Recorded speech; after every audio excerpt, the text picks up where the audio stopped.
কলকাতার এমনই একটি ঐতিহাসিক স্থান যেখানে আজও লুকিয়ে আছে বহু স্বাধীনতা সংগ্রামের ইতিহাস। মৃত্যুদণ্ড থেকে শুরু করে ব্রিটিশদের অন্ধ অত্যাচারের জলজ্যান্ত সাক্ষী। হ্যাঁ, আমি বলছি এই আলিপুর জেলের কথা, যা 1800 শতকের ব্রিটিশ শাসক দ্বারা নিয়মিত হলেও জাদুঘর বটে।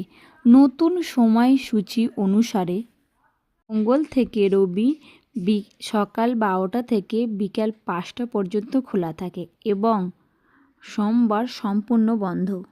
জনপ্রতি মাত্র 30 টাকা দিয়ে টিকিট কেটে আপনারা এখানে দেখতে পারবেন নেতাজি কক্ষ, মেহুরো কক্ষ, ফাঁসি কক্ষ, আন্দামানের জীবনযাপন শুরু করে এখানে আরও নানা অনেক কিছু দেখতে পাবে।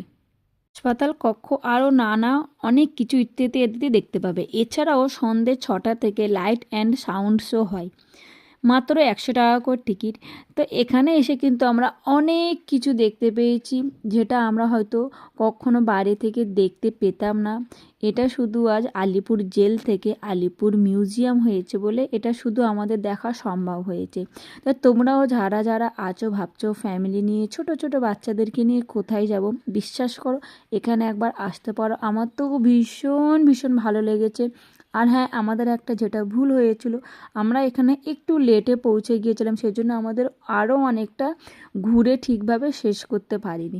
তোমরা এখানে একটু 12টা থেকে, যেহেতু এটা খোলে, তোমরা এখানে পুরো 12টার মধ্যে যদি ঢুকে যাও তাহলে সন্ধ্যা 5:30 6টার মধ্যে তোমরা কিন্তু সব কিছুই দেখতে পাবে। তো এই জন্য আমাদের অনেক কিছু মিস হয়ে গেছে, আমরা এখনও পর্যন্ত অনেক কিছু দেখতে পারিনি। একদিন ঘুরে এটা দেখা আমাদের পক্ষে মনে হয় সম্ভব ছিল না। আর এখানে সব জায়গাতেই কিন্তু ভিডিও অ্যালাউ ছিল। যারা যারা মনে করছো ভিডিও করবে, অবশ্যই এখানে এসে কিন্তু পুরোপুরিভাবে ভিডিওটা সম্পন্ন করতে পারো। আর আমরা যেদিনকে গিয়েছিলাম সেটা হচ্ছিল 26শে জানুয়ারি। যেহেতু ওই দিনকে মানে আমি ভিডিওটা এডিট করে দিতে পারিনি, সেই জন্য ভিডিওটা আজকেরই আমি পোস্ট করছি। তো যারা যারা ভিডিওটা দেখবে সম্পূর্ণ দেখবে আর পুরোভাবে সুন্দর একটা গঠনমূলক কমেন্ট করবে তোমাদেরকে কিন্তু কেমন লেগেছে। তো এই যে দেখো, এটা হচ্ছে নজরুল কক্ষ। এখানে অনেকেই এসেছিল, তবে হ্যাঁ এখানে কিন্তু জুতো করে আসা যাবে না।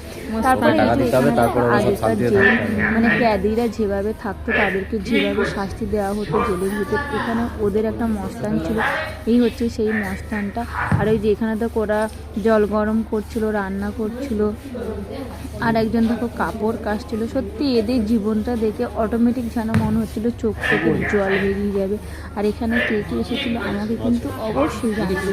এই যে এখানে দেখো এনে চা মানে স্নান করবে বলে রেডি হচ্ছিলো, আর এই যে ওদের